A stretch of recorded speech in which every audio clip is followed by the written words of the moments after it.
Let's get the read on this from Claudia Rozek. She's with the Independent Women's Forum, single-handedly took on the United Nations. Don't even get me started on that one. But Claudia, always good to have you. I didn't want to steer away from what we originally intended, but I did want to get your thoughts on this and how many people have access to top security information. I thought once out of power, out of that security access, but I guess not. Well, Neil, that would make a lot of sense to me. And I don't know the intricacies of this, but I think Trump's raising a very good question. Why do these people still have these clearances? What for?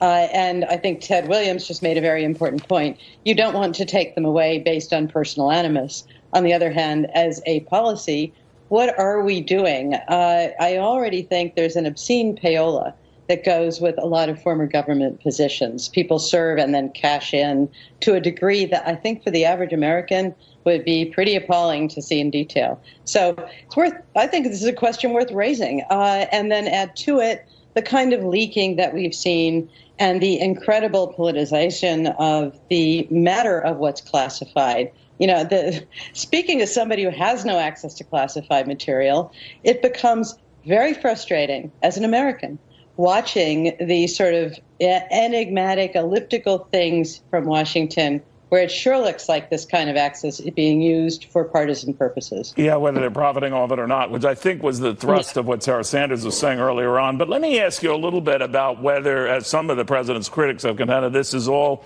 meant to distract from the Putin summit and the criticism he's getting over that, and that this just gets people talking about something else. What do you make of that?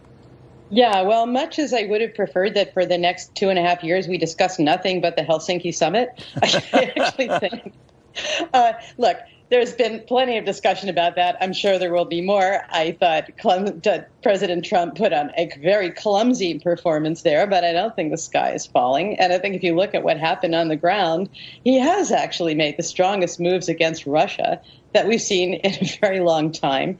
And I think he also is trying to solve immensely complicated problems.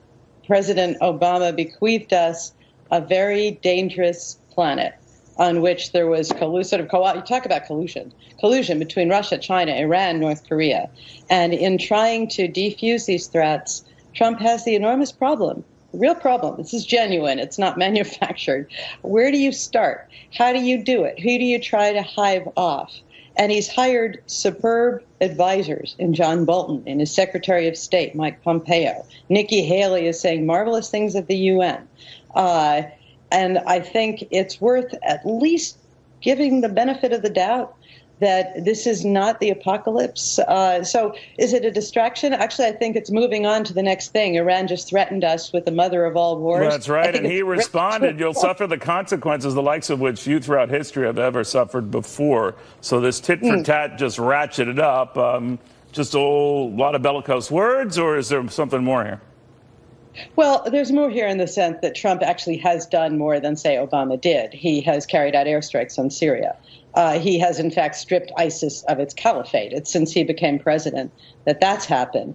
Things are moving. Something's changing. Is he prone to hyperbole? Absolutely. If he were another president, I might be worried about that statement because that wouldn't be at all normal. With Trump, that's sort of normal response when he's trying to be threatening. I think the Iranians understand that. I also think that there's just that bit of unpredictability to what he says and does, certainly to what he says, but to what he does. All right, then when the John Bolton, you mentioned him before, Claudia, it says that he has spoken with the president over the last several days, and the president told me that if Iran does anything at all to the negative, they will pay a price like few countries have ever paid before. So apparently he's communicating to his top lieutenants, this is how I feel, this is what I'm going to do. But then what does that mean if what is considered agitating behavior, something that would warrant a response like that on the part of Iran? Well, what the Trump administration hasn't done is spell out what this price would be, and it's highly unlikely that it would be beyond anything anyone has ever experienced before. I discount that. On the other hand, the fact that John Bolton has said it, as well as Trump put it out on Twitter, says to me that Iran would be well advised to think that there is something serious here, that they do have something in mind, probably not the end of creation, but something in mind, something that would hurt Tehran. And look, part of what America is trying to do right now, what the Trump administration is trying to do, is claw back the credibility squandered in every side by President Obama. And I think this is part of how they're doing it, and I actually think it's a good move. You know what? Threatening the Iranian regime, the world's leading state sponsor of terrorism, tremendous maker of trouble, partner in proliferation with North Korea, and Russia's pal in the Middle East for all their disputes in Syria. Good move. It's much better than if Trump had extended a hand. Claudia, thank you very, very much. It's always good chatting. Thank you, Neil.